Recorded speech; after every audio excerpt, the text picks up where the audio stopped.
Welcome to our third seminar of day one, ATSV, second edition. We are joined by Kirby Best from Canadian National, the title of his speech is From Canadian National Athlete to Leader in the U.S. On-Demand Apparel Manufacturing. Kirby Best is representative from OnPoint Manufacturing. I was talking to him earlier about how I love their motto, which is safety, quality, speed, and respect. I love the addition of that last bit there.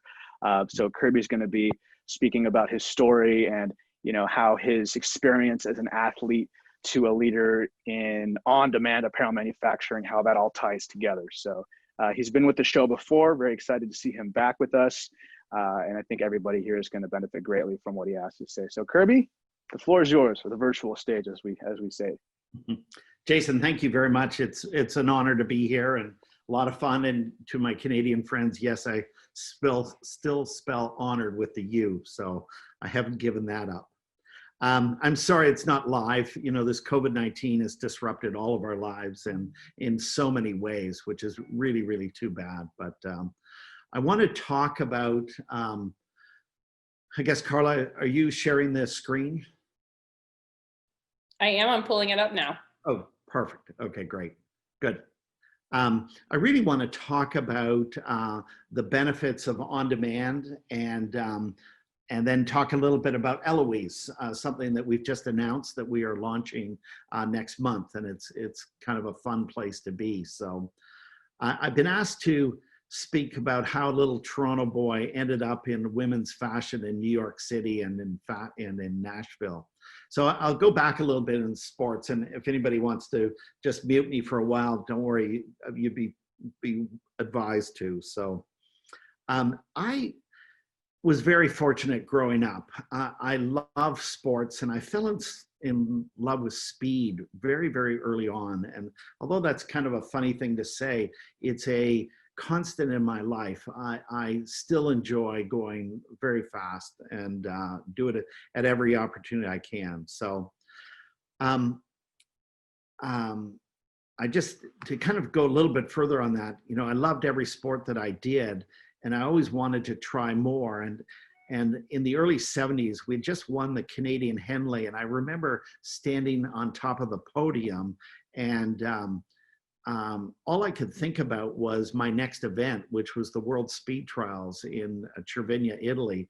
And all I could think about was, could I improve my tuck a little bit more if I did this or do that? And so my mind was always on, how do I improve things? How do I make things go faster? So I knew early on in my life that the chances of winning were slim. I'm pretty short, and it just wasn't in the cards that I was going to win a lot. Our best place was actually fourth in a World Cup in bobsledding.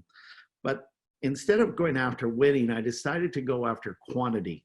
And I wanted to do as many sports as possible on an international basis. And that was kind of my bent in life. And you will see how this has morphed into what I'm doing in business now, or what we're doing. I actually ended up doing 7 sports internationally, but the 3 that really ranked the most is I was on the national speed skiing team, which probably is the silliest sport that I ever did. And it's, you go down a very steep slope. It's about 68 degrees. And at about 92 miles an hour, my skis will actually lift off, and I fly it at about 2 to 3 centimeters off the ground. And it's the most wonderful feeling to actually lift off and fly, because you're much safer in that position because your skis don't get buffeted by the snow. But of course, for everything that you do that way, you pay for it. And in the end, you go through a transition. And if you're not perfectly balanced in that transition, it can be very, very dangerous. The guy in front of me in one of the runs was the world champion, and he fell and he broke a femur and a full set of ribs, but that's not his real issue. His real issue was he's now sliding on ice, and it just rips away the suit and then the skin. So it was really loss of blood that was the biggest issue for him. Why we do that silly sport, I have no idea, but the boys today and the women today are going so much faster. They're probably going 50% faster than we did. I hit 99.8 miles an hour, and I think the world record now is almost 150 miles an hour. So an amazing change. The second sport in chronological order was really biathlon, which is cross-country skiing and shooting. And a lot of people in North America don't know that sport, but it's very, very popular in Europe. They say it's the second largest sport in Europe after soccer. And it is followed, and people get excited about it over there. They will have huge crowds, 20,000 plus out at a race. And I'm going to come back to that because that really was the entree into fashion for me in a technical sense. The last sport, and by far the most fun for me, was I drove the four-man bobsled. And I drove the four-man sled for a couple of reasons. A, I just loved it. I was at Yorkville Shopping Center as a little boy, and I saw Vic Emery come back with his gold medal. And that kind of precipitated my interest in the sport. The other reason was it was the only way I could figure out how to get into Formula One racing. And in 1976, 77, they would choose the rookie driver of the year to give him a test in Formula One racing. I was rookie of the year in 1979, missed my chance, never got a chance to drive in Formula One, which has always upset me. But I fell in love with the sport, and it didn't matter whether it was a bike or a bobsled or a car, a motorcycle, plane, a helicopter. I just loved going fast. And I loved it because it demanded the ultimate in focus. And you pay a horrible price if you don't focus incredibly well. I lost 4 friends in the sport of bobsledding during my time. So it's a very, very serious sport from that aspect. But the humor that the teams all have together is really quite extraordinary. So love doing that one. That was a lot of fun. Today, I still love to participate. I still love to get out there and do things. But so many of the lessons that I learned in sports and getting along with people and trying to coach the most out of your equipment and crew members was always a big challenge. And that, of course, gets passed on to business. So I'll go back and I'll finish up the sports with a quick story, and you'll see how this starts to get me into the fashion world. And I'm not on the creative side. I am really, of course, on the business side, although I do dabble every once in a while in the creative side, but I'm not good at it. So I leave it to the pros. But the second sport that I mentioned was biathlon. And we were skiing in the 1977 World Championships. And Adidas had sponsored the team. And the Adidas had given us these brand new suits, and they were the first one-piece suits that had ever been used in racing. And they were about $1,000 suits, and that's back in 1977. We got about a mile into the race, and these suits rode up the front and really choked us. So the whole Canadian team had ripped the front of their suits down so they could breathe. The suits were a back zippered suit. No idea why somebody came up with that idea, considering you're carrying a 12-pound rifle and you've got a zipper underneath. So it was a little silly. Somebody hadn't thought of that. Anyway, we came into the finish, and the Germans were livid at us for wrecking their beautiful $1,000 suits. And we, of course, were livid at the Germans trying to kill the Canadians once again. So it just sparked this real interest in how could a suit like that get out on the marketplace and not be tested. And when we went to some of the big sporting companies in those days, we said, well, who tests these things? And they looked at us and said, well, they get tested when they're sold. And so we created a firm called Bow & Best and Associates. And it was a designer out of Toronto, Canada. And she and I started to put together a group of athletes that would try this these new pieces of clothing on and test them. So we had a professional tennis player, and we had a professional downhill skier, and a professional cyclist, and they would try these on and give their feedback to the functionality of the clothing. Nothing to do with the esoteric design of it. It was all about functionality, where the panels were in the right place, were the zippers done properly, would it hold together?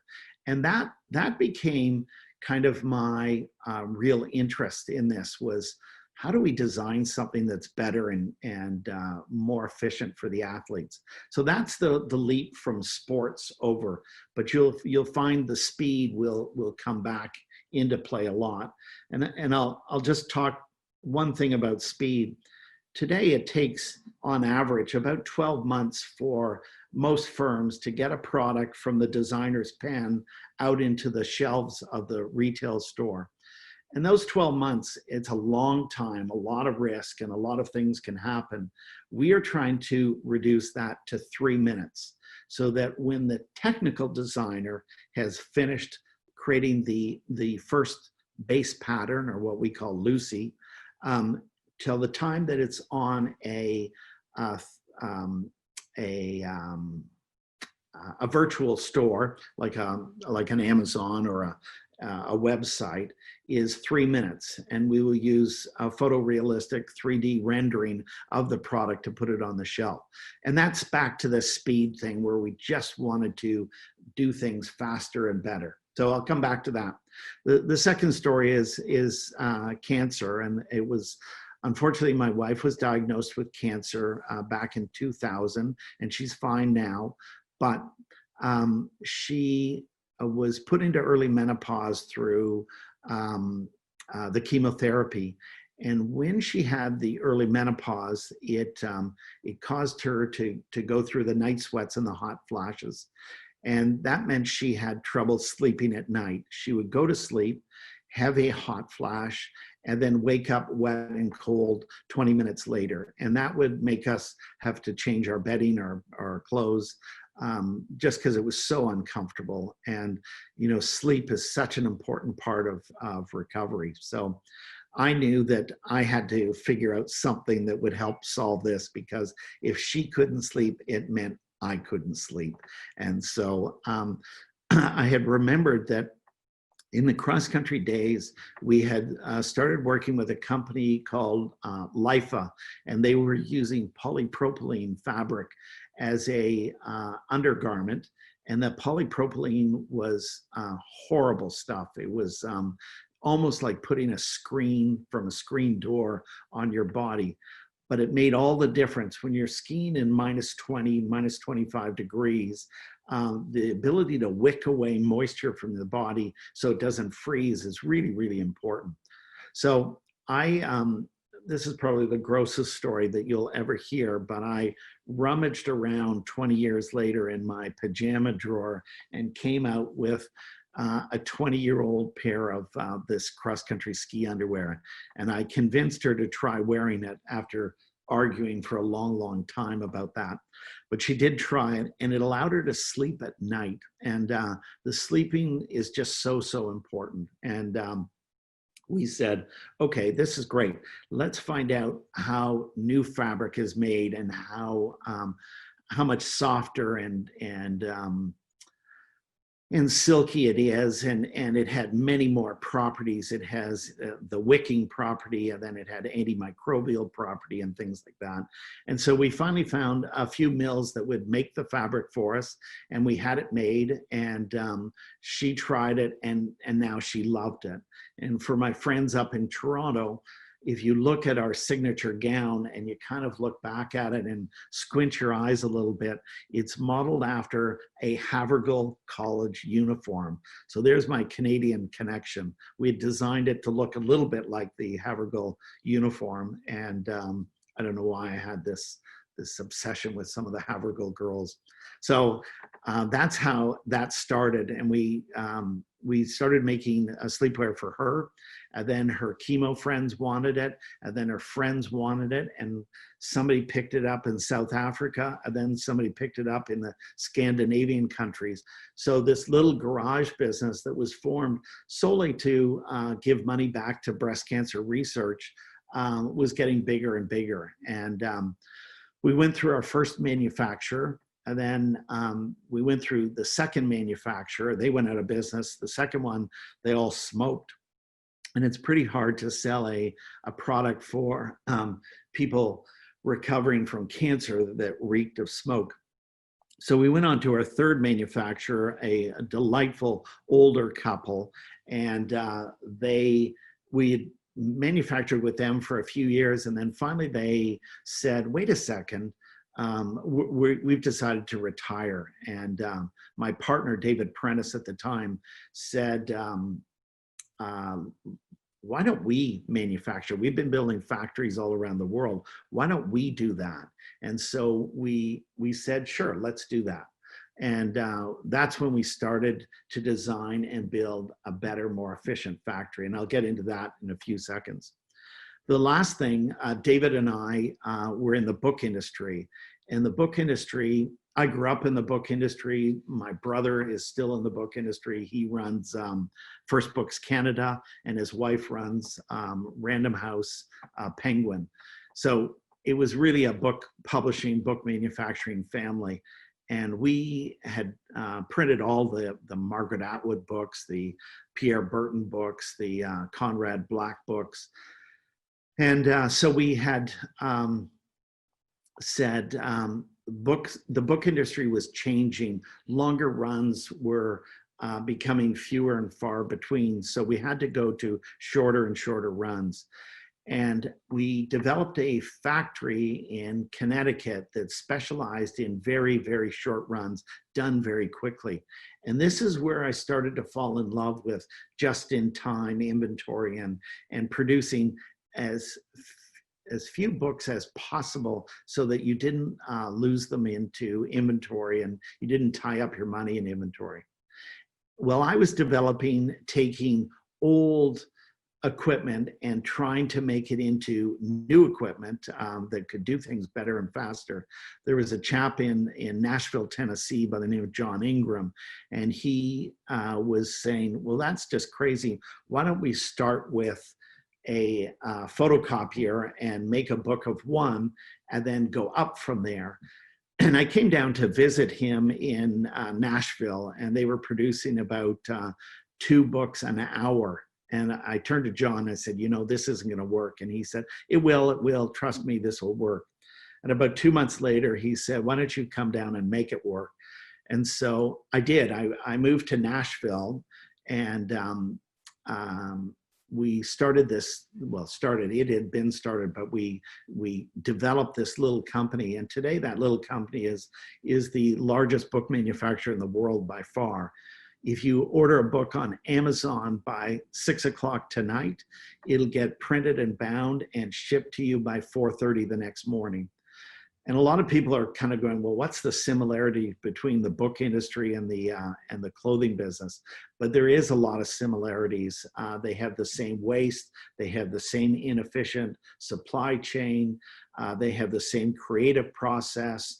For every position, there's an equal and opposite in the book world. And so what we did in the books just became such a natural one. And when you merge what we'd done in books with what was happening with my wife and the cancer, the clothing made for people recovering from cancer, I just saw a natural fit. So we created a company, and we created OnPoint Manufacturing. And it took a while to really figure it out and figure out how to do it better and faster and everything else. And so that's really the 3 stories: the sports and my love of speed, my wife going through the cancer and then creating the products for breast cancer survivors, and then the book industry and how we grew that industry from a very, very small business to being the world's largest. So that's really what takes us up to today. And we've created this model, and understanding the model is really, really so important. Carla, if I can go to the next slide. So we had to really look at what we were solving for in this business. And you can see the connection with speed right off the bat. We knew that speed would solve so many issues, that if you could create something instantly or almost instantly, you didn't have to have inventory. You didn't have to worry about certain things. And I'll talk about inventory quite a bit as we move forward. But that became the first thing. And then the second part of it was personalization. When we brought out, after sleepwear, we got into medical uniforms. And so we went to a few of the hospitals and we put a group together. And what we found was everybody in the hospitals wanted something slightly different. They wanted short sleeves, long sleeves, mid sleeves. They wanted a different color stripe. They wanted a pocket here. They wanted 3 pockets down here. So personalization became really, really important. Some wanted a tunic a little longer. Some wanted their pants a little longer than normal sizing. And personalization and sizing really go hand in hand. So we'll talk about that in a bit. Risk became the next thing, and they're all tied together, but risk was such a big part of this industry where they were having so much risk because of the length of time that it took to order the products, order the fabric, get it made, get it shipped over here, get it into the wholesalers and then the retailers out to the stores. And that just was a big issue, that we saw them taking risk everywhere in this supply chain. So that's why it's such a big part of what we're solving for. Obviously profitability, and I don't mean to just slough that off, because that's really the bottom line, what we have to solve. Fit became really an interesting dilemma for me. I watched this thing closely, and I'm watching how many bizarre things happen in our industry. I'll start off with, women's dresses are generally size 2, 4, 6, 8. And I love to ask the designers, what happened to 3, 5, and 7? And they'd look at me like I'd lost my mind. And I'd go, my ruler still has a 3, 5, and 7. And they would always make up some excuse of, oh, that's Mrs. sizes, or that's junior sizes, or something that just didn't make any sense for me. So fit became a big, big issue for me. And I'm going to tie a few things together with fit. We have this line, we say, fit is not a sizing issue, it's an inventory issue. And just think about that for a second. It's so true that you don't want to do 3, 5, and 7 because you don't want to carry the inventory. The stores don't want to carry the inventory. But when you go to a virtual world, inventory doesn't become an issue. When you go to a one-off world, inventory doesn't become an issue. And there's so many things that inventory affects, and we'll get into that in a few seconds. The environment. I do consider myself a bit of an environmentalist. I'm not perfect by a long shot, but I've done 5,000 miles in a canoe in the boundary waters of Ontario and Minnesota. And that's always had a huge impact on me. I love our forests and everything else. And it's just sad to see what we're doing. If you have not watched the show, The True Cost, you must. It's what's influenced me a lot, and it's what's driving a lot of things what we're doing. So several of the things that we'll talk about today, when you look at the models, there's a right time for the on-demand model, there's a right time for mass production.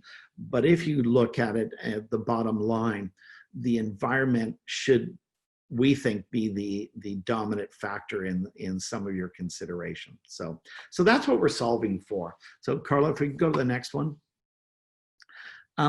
It's so important to understand the benefits of a model like this.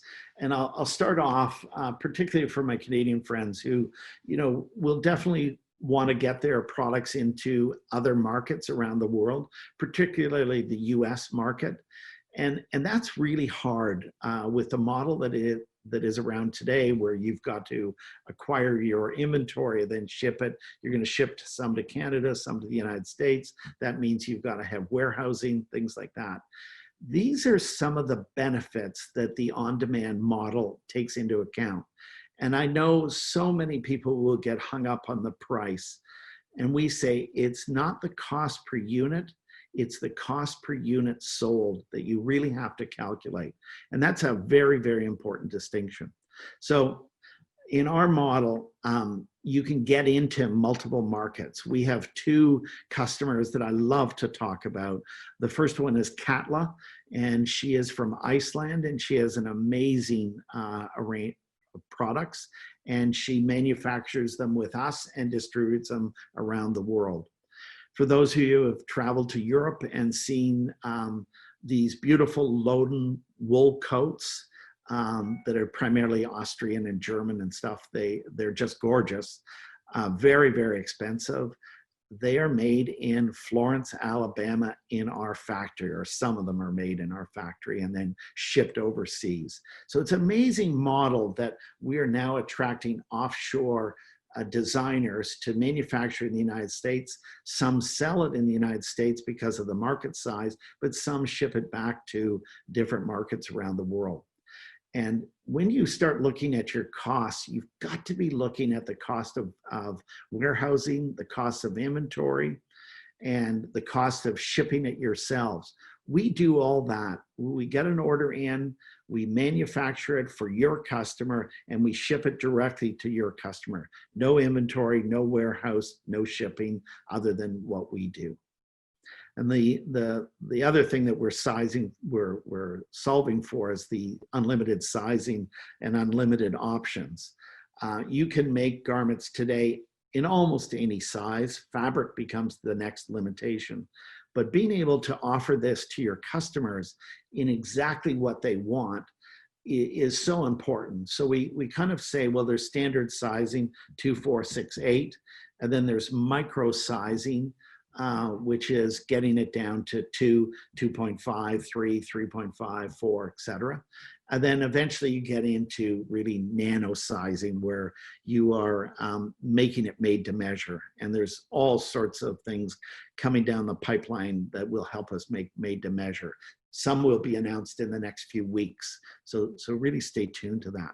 And the last one, of course, is being environmentally friendly by not producing the waste. And we've all heard the horror stories, and I have a slide a little later on about, Burberry and burning all that inventory, and that we're often accused of being the second worst polluter of the world after oil and gas. It's a pretty frightening situation. We are making clothes that never get worn. We're making clothes that never hit the shelves, and they're either being burned or put into landfill sites. So we have to improve as an industry, and this is all towards doing that. Carla, if I could go to the next slide. So the things that you want to be watching is, don't get stuck on inventory and holding a whole bunch of inventory. Don't get stuck on cash issues and minimum run lengths. Our minimum run length is 1. And people kind of are shocked at that. They're going, what do you mean 1? I'm going, 1, we want you to produce thousands and thousands of ones and thousands of absolutely made to measure, customized products for your customers. And we often see people that are brands that are out of stock, out of inventory, or they've discontinued a line that people still want. Those all get eliminated with on-demand manufacturing. When you start looking at the colors that you can produce, it's now the risk is just carrying the raw inventory. And remember, if that raw inventory doesn't get used for that product, doesn't mean that you can't use it for 3 or 4 other products later on. So the risk is minimized in keeping any raw material. We talked a little bit about the long wait times for production, but it is horrendous, and I've seen people wait 6 to 8 months, and there's very little consistency. And of course, with COVID-19 and and dock strikes, you're always kind of at risk that it's going to actually arrive rather than having it produced in a country that you're actually shipping to. Of course, warehousing, and then the shipping costs of returns and everything else become a big issue. Carla, if I can go to the next one. That's the slide that we talked about. You know, a garbage truck worth of textiles is landfilled or burnt every second. I mean, that's just frightening. And what Burberry burned in 2018, which apparently they've stopped that now, but just mortified at numbers like that. And that's why we've taken this environmental side. It's important to me. I think it's going to be important to our children. And we've just got to keep our eye on that one. Next slide. Everybody will get stuck on the price per unit. And all I can say is make sure you're comparing apples to apples. When you get stuck on the price per unit, you've got to go back and say, but wait a second, I can make this in any size. I can make it in any length. I can make it out of any fabric. I can make it all the different benefits that you can do by on demand, we think far outweigh mass production. And I'm not saying that mass production isn't right. Tube socks, tank tops, absolutely mass produce those. They're not going to be custom made to measure. But everything else you want to look at closely. If demand takes off, shift your model over to mass production. When it starts to wind down into the long tail, then go back to mass personalization or on demand. And this model just shows that we do believe that if you are truly honest and look at your costs and the cost per unit sold, that you'll see that it's actually a more profitable model. But everybody gets hung on that the actual cost per unit, the manufacturing cost is a lot higher than if you went to China. And we watched this in the book industry, and we had so many buyers that would just focus on the price per unit and not realize that that wasn't what counted. It was all the other costs that got added to it. And unfortunately, what we also found in the book industry was that the model had a flaw in it. And that was they were incentivizing the buyers to get the lowest price per unit. Well, the easiest way to get the lowest price per unit was to increase the quantity ordered. So they would order, and they were, you know, these were smart people that would go to the editors who make the print decisions and say, you've got to be ordering a longer run. This is the next Harry Potter. Don't order 10,000, order 100,000. That buyer would get a bonus based on getting the lowest price per unit. And the warehouse guy is going, absolutely, bring it on. More warehouse, more, I want to build my empire. So there are a lot of flaws in the whole model that you just have to keep digging. Why? What's the incentive for a person to do this or do that? So that's certainly a debatable discussion, but once it comes down to the environment, there's no debate whatsoever and what it can do for your customers. Carla, if we can move on. So that kind of wraps up my discussion on the manufacturing. And I want to talk about another project that we're involved with, and it's called Eloise.Fashion. It's out of the PAT group, and PAT is a software. PAT stands for Purchase Activated Apparel Technologies. But they have a new website that will be launched next month, and it's a digital marketplace for the global fashion industry. And this is a really, really exciting project. This team is doing everything they can to get it down to 3 minutes. And we have a 3-3-3 program. We talk about 3 months, 3 weeks, 3 minutes. And those are the stages that we're trying to go to. This came about was because in the book industry, we had almost a group of customers that were being given to us at Lightning Source by a genre of companies called author services. And these author services companies were helping neophyte authors get their books published. And it was an amazing school for them to go through. And it made it easier and faster and cheaper. And that created a whole genre of books that really became the farm team for a lot of the big publishers. So it was a great thing for the industry. In the fashion industry, we don't have anything like that. So we tried to figure out where all these young designers were going to. And we went to the big design schools like FIT and Parsons and O'Moore College and started asking. And what really came out was an acronym called TOMC. And the acronym stands for, they would graduate, they had learned how to use the Gerber software or one of the other software, but as soon as they graduated from school, they didn't have the money to buy the software. And so they lost that kind of talent. And these hurdles that we've placed in front of these brilliant young creative people are really pretty frightening. So the next one would be the O for one-off manufacturing. These kids, if they could get over the first hurdle and went back to doing everything by hand, we've seen kids even do it on Microsoft Excel, try and create patterns. So the next one was the one-off manufacturing, and they'd have to send their patterns to offshore to be manufactured. And the minimum quantities were always, 300 or 250 or 500. And they just couldn't afford, they couldn't decide what fabric, and they couldn't decide where they were going to store them. There are lots of New York apartments that are filled with inventory that they can't sell. So this group was just stuck with no place to get really, really short runs, hopefully a quantity of one. The M stands for getting it to market.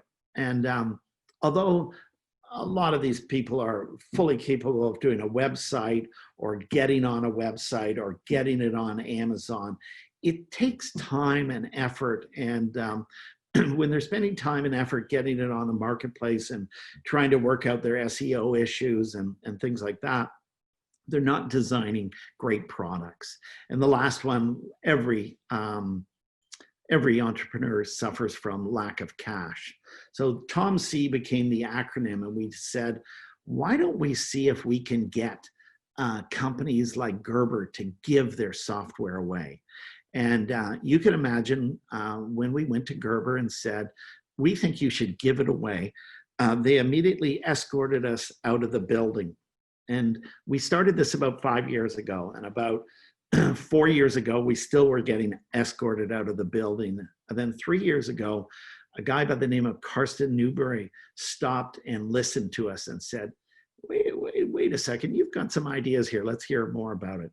And we've been working with Karsten for 3 years now. And about a month ago, we finally came to a deal with them, and Gerber is going to help us create this marketplace by supplying their software. And it's not for free, it's a super SaaS model, meaning that it's you pay for it when you actually sell a garment or make a garment. So instead of all that upfront costs, which can be up to $150,000 for the latest and greatest software, you're now being able to use it for free, create your products, and get them to a marketplace. And when it sells, then you pay a couple dollars for the use of that software. So we're developing this marketplace that will have access to mills and to people that specialize in knitting. Nimbley's joined us, Spoonflower's joined us. I think the most exciting one is Fabric.com has joined us. They carry 120,000 different types of fabric. They'll deliver it in units of 1 yard, and they'll deliver it overnight to us. And so they're on board with this, and FIT is on board, and a couple of the big schools are challenging us to make it better and better. But we're hoping that this will be that digital marketplace for the global fashion industry. Carla, if you can go to the next one.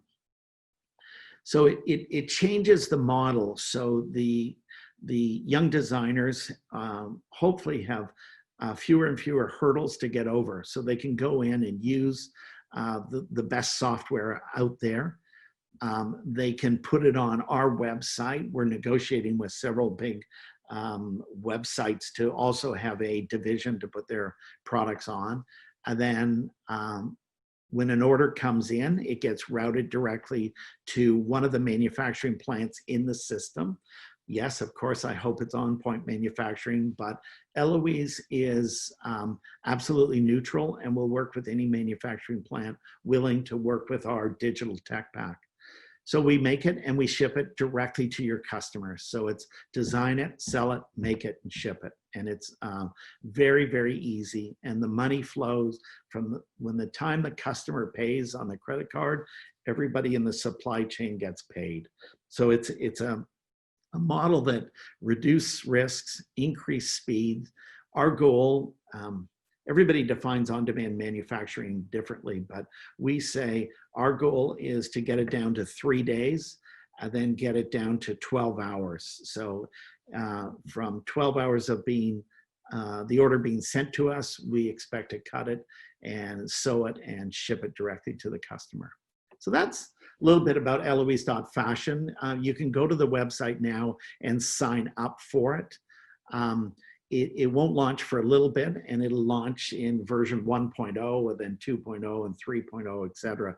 But it's coming, and it's coming quickly, and we hope that it'll have a wonderful effect of democratizing fashion, so that young designers or designers that aren't part of big brands can actually get access to the tools and the facilities necessary. If we can go to one more slide, Carla, that'd be great. Well, I'm going to go. These are our partners in Eloise that have joined us, and we keep adding more ones every day. We can go to the next one. Yeah, before I finish up, I want to talk about inventory and why it is the devil and why we should be so cautious about it. Inventory, we think, is the biggest destroyer of creative sources in this business. And that is, a lot of people won't take the risk on creating a garment for fear that they're going to tie up their money in inventory and it's not going to sell. Well, if you eliminate inventory through on-demand manufacturing, you now lift a massive weight on these shoulders that have stopped the creative process. And we think that's one of the big unsung benefits of this whole model is we've got to get rid of the inventory and destroying it and burning it and putting it into landfills. And so that's kind of part of our benefit. It's, you know, to come back from the top down, it's no inventory, no warehousing, no shipping. We ship directly. And then the two big things for your customer is sizing will fit anybody and any size, and you'll be able to customize it and offer these customizations to your customer. So that's it for me. You know, it's been a fun ride watching this all kind of come together, and COVID's had an effect on this. We think it's accelerated the demise of the current business model, and it will take a while before it all dies. But we will see more and more people going towards the on-demand manufacturing model because of the environmental impact and what we believe will become more profitable and create better and more creative products. So, Jason, that's all I've got. Wide open for questions. Okay, I've lost Jason. It looks like he's on mute. Yeah. Jason's gone to the bathroom. Okay. 40 minutes, 43 minutes. Does anyone have any questions? They can pop them in the chat screen and we can answer them while we see if Jason's going to join us. Well, we're waiting for that. Why don't I tell a few more stories? Ooh, sorry about that, everybody. Okay, here I am. Sorry, Jason, I we thought was we'd lost you. too many windows open, and I'm like, where is that one window? It's unfortunate I can't do a little. uh, thank you, Jay. That was very inspiring. I do have some questions for you. Well, I don't. Great. Our audience does. Give me 1 second to bring them up here. Perfect. I mean, I have tons of questions for you, but today's not about me, unfortunately. Well, while you're bringing them up, let me tell a Okay. quick story. Please. I had the opportunity to work with a designer, and I had no idea the creative ability of this group. And his name was Gabby Asfor, and he was Kate Spade's head designer. And Gabby got asked by the Baltimore Symphony Orchestra if he could redesign the whole orchestra's uniforms. And his mandate was they had to look like a 1920s orchestra from 10 feet and further back. So he got Under Armour involved, and then he got us involved. And I watched him study these symphony players for 6 months as he looked at their movements and what they suffered from, and things that would scratch their instruments or not breathe, and they were under these hot lights all the time. And he went back into ancient martial arts and Asian culture, and he started designing these amazing uniforms that I just was blown away by the creativity and what he could actually do. And what an honor it was to work with this guy to bring this whole project to fruition. And we actually made all the uniforms for the Baltimore Symphony Orchestra. And it was just so much fun. They were made with some of the great material that Under Armour had devised for their athletes, and transported it over to make it look like a 1920s symphony orchestra. So I just have the biggest respect for the creative side of this industry. All right. So one of our questions is, what is your most important sourcing demand currently? Minimum order runs, quick turnaround times, or the eco-friendly model? A minimum order, for sure. People are starting to understand that. I think that the other funny part of that is you can order in whatever quantity you want. You can say 3 or 7 or 1 or 9. It doesn't have to be 24 or 48 or stuff like that. So I think minimum order quantity is the biggest one for us at the moment. Why do you think that is? Like overall, I mean, obviously, people are more, the fast fashion is probably diminishing more than in popularity than it used to be. People are more conscious of stuff like fit and brand awareness, stuff like that. So what do you think is the main driver of the need for lower minimum order quantities? Yeah, I think it's risk, and I think it's speed, and I think it's the ability to try something and see what it's like. And then if they have to modify it, they can modify it. They haven't got 300 pieces tied up in it. But really, Jason, it comes down to money. That a brand starting up, it doesn't have that sort of cash to tie up into 300 or 350 pieces, and it might be 6 months before they get it. So it's a lot of money tied up for a long time before they can convert that back into cash. So that's why I think. Okay. Would you say that the emergence of micro brands and I think you've seen a big increase in the number of startups over the last decade, especially? Do you think that has a big bearing on, the popularity of minimum order quantities and to your point about the cost? Yeah, absolutely. Absolutely. The micro brands are driving a lot of this, although every one of the biggest brands are all inquiring, all kind of finding out. I had a call last year from the largest retailer, and wonderful woman, she phoned me up and she said, "Kirb, I've never heard of on-demand manufacturing in our business. I gather you're the guru to go to. Could I come down to study with you for a week?" And she said, my current title is Senior Vice President of Sportswear. I'm now Senior Vice President of On-Demand Manufacturing, but I know nothing about it. So you know, there are a lot of the big guys going, wait a second, this does have a place, even if it's on the front and back end or it's on their specialized orders. We are not naive enough. We made this mistake in the book industry. We tried to force the model. It's either our model or no model. And we learned really a good lesson that both models can work well together. So it's, that's why. Very well said. Okay, we have two more questions here. One is from Vera. Do you produce fabrics, home textiles, or garments only? Thanks. Vera, it's a great question, and it's really, really, really of great interest to me. We are focusing on high-end women's wear, but as I started to dissect this industry, we started looking at seams and seam commonality. And we happen to have a wonderful firm come to us by the name of, oh, I'm going to forget the name, sorry.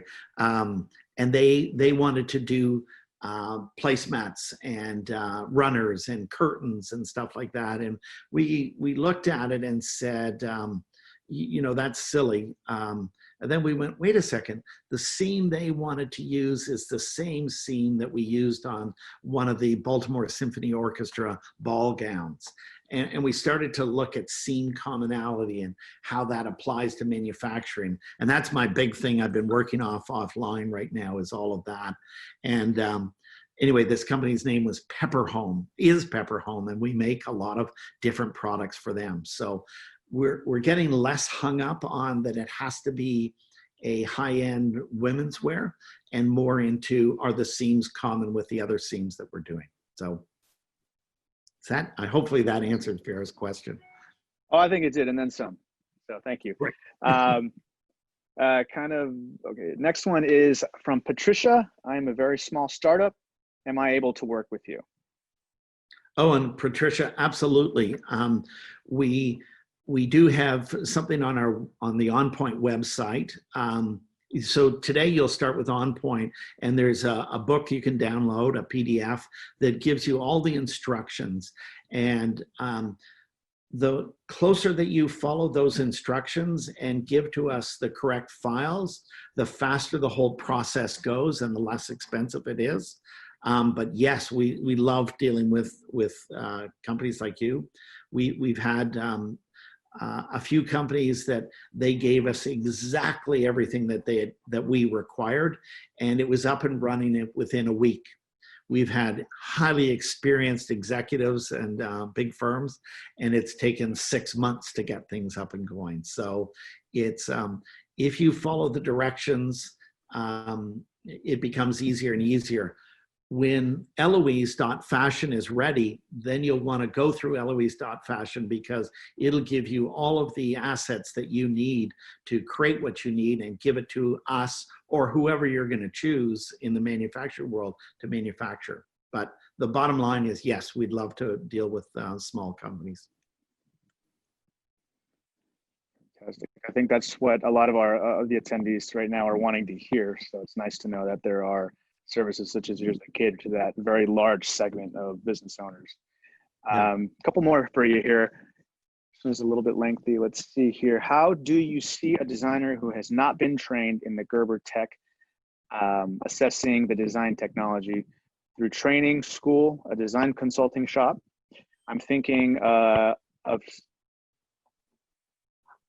I'm still small but experienced. I think she's trying to say, I'm thinking of still small but experienced designers who have done it the old way and want to move up and learn. So it's a great question. There are groups out there. There's one that I've been in contact for 2 or 3 years now called Fabric. And it's a group out of Tempe, Arizona. And these two women have created this, it's almost like a school, but they are a consultant, an incubator, a trainer on getting people up to speed. And if you don't want to learn this particular program from Gerber or from one of the other big ones, they'll either teach you or they'll find somebody who can do it for you. So there's all sorts of ways to get other people to help with different areas on putting this together. You don't have to be a Gerber expert. You can hire people that can help you. Fantastic. Okay. And that's good to know. I remember dabbling in Gerber, and it is there is a learning curve, to say the least. Absolutely, there's a learning curve, and we're working with them. You know, it's been an industry that have obviously morphed from 25 years ago. Think about this, from their the way they used to do it by hand, and then they tried to put it into the electronic world. And now what we're doing is saying, now you've got to simplify it.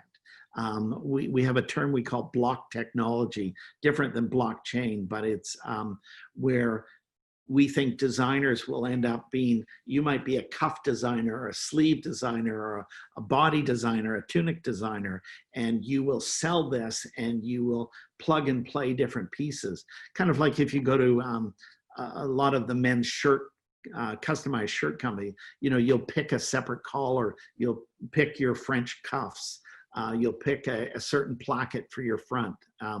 We think design will get a little bit more into that over time, but it's really convincing Gerber to simplify their process. They've got to make it as close to a Mac as possible.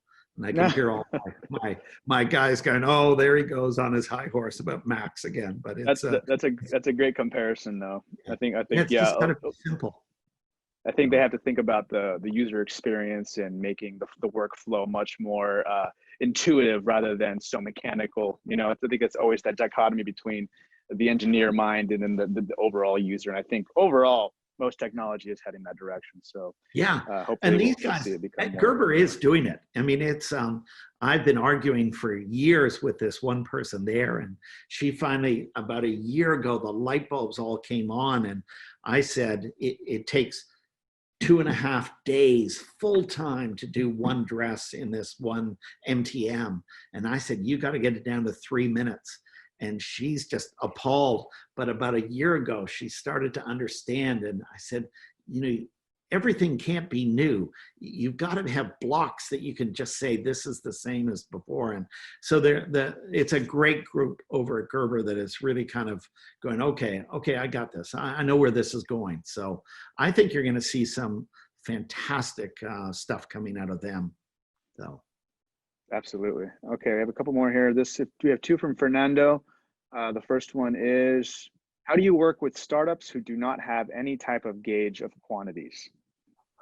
Fernando, great question. So the answer is we say, go with one first and see if it sells. And then if it sells, then go to 2.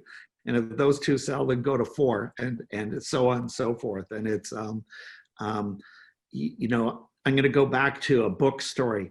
A lot of people think bestsellers just fly off the shelves, and Tom Clancy and John Grisham and Harry Potter do fly off the shelves in their initial launch.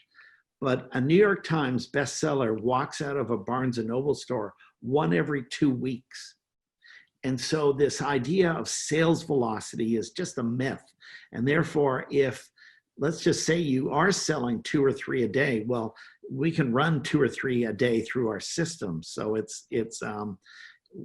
we believe in the on-demand model. You get an order, you make it, you ship it, rather than you make it, you hope you get an order, and then you ship it. So it's the reverse, but it takes a long time to kind of think about it and go. You have to get over, so many designers are obsessed with their inventory. You know, they love to get that first order, and I don't blame them. You know, when you get your first book published and you get 25 copies, it's just heaven, until 3 weeks later and those 24 copies are still sitting in your garage, that you go, okay, I didn't need all 25. So it's anyway. Yeah, speed to market seems to be the trend for just about every sector nowadays. So apparel is no exception. Yeah. All right. So this is also from Fernando. What about kids' clothing? Is there a huge wastage there? Is there a lot of waste there that can be avoided? And I think he's talking in terms of using things like Gerber and. Yeah. It's a great question that I know nothing about kids' clothing. It is not a segment we go into. And I think we avoided it for legal reasons, that there are certain insurances that you have to have if products are under 12. I know in our sleepwear line, we said it was for people 12 and above, because I think that's where it becomes children's clothing. So I'm afraid I can't answer that one. Yeah. There's a lot of thing as far as textile testing goes and certifications you have to have for safety. So I know there's a lot more hoops you have to jump through in doing children's clothing, but the margins are quite high from what I understand. Yes. Yeah. So there's always a give and take for that type of thing. Yeah. Okay, a couple more questions here. Is the on-demand service for manufacturing women's wear in Canada? Is it in Canada or in the USA? This one's from Tara. Hey, Tara, great question. It is in the United States right now. It's in a little town called Florence, Alabama, that is part of the Shoals region, which if you listen to Sweet Home Alabama, it's mentioned in the song, but it's home of Billy Reed. Billy Reed is one of 2 designers that have won Designer of the Year for both men and women. The other one is Ralph Lauren. And so Billy Reed's there and Alabama Channing's there, and it's a fabulous little part of Alabama. So that's our first plant. We are hoping to open up several more plants as fast as possible around the United States. We've been, Germany's trying to get us to put a plant, Italy, Bhutan, Japan, and China are all asking if we will build our factory in their country. So we're looking to expand as much as possible. That's and I would love to build one in Canada if I could, but not sure whether the market's big enough. So yeah, I think you answered this question to some degree, but I'm gonna ask it anyway. I am committed to manufacturing in the U.S. Can we do that with you? From Gina. Absolutely. That's where we are. We're made in America. Okay. Also from Gina, this is a compliment. I love your down-to-earth approach. Are you vertical in the U.S.? I guess that's the last bit is the question. Are you vertical in the U.S.? I'm not quite sure what she means by vertical, but I'm going to assume we do not make fabric. We get fabric in from our brands that bring us the fabric, and we manufacture it in clothing. We do have our own website called unique.fashion, and so we'll put it up there, and we can get you on Amazon. We can help you, with several others. And Eloise is all about that, getting it on as many other marketplaces as you want. And so. Fantastic. All right, we have time for one more question. Will you ever expand your manufacturing to include stretch fabrics or knits used for activewear? This is from Jessica. And Jessica, we already do that. If you look at Catla, they have the tights, I call them running tights, athletic athleisure wear. We do hoodies. We do both knits and wovens. And yes, we do stretch wear. So primarily in the yoga pants. Mm-hmm. I love how finally the stretch fabrics are starting to trickle their way into menswear over the last few years. So, Lululemon is one I always comes to mind that's kind of leading the way as far as fabrics go. So I'm very happy to see that. Yeah. Jason, you're right. I have to admit, I love Lululemon and what they're doing with their fabrics. I mean, it is really pretty special stuff. So it's we do not manufacture for them. We hope to someday, but it's right now it's they're done offshore primarily. Yeah. All right. Well, that's all the questions we have. Mr. J. Kirby Best, everybody, as always. It's a pleasure. Good to see you again. Jason, and thank you for your valuable stories and insights. Thank you very much for having us. For sure. All right.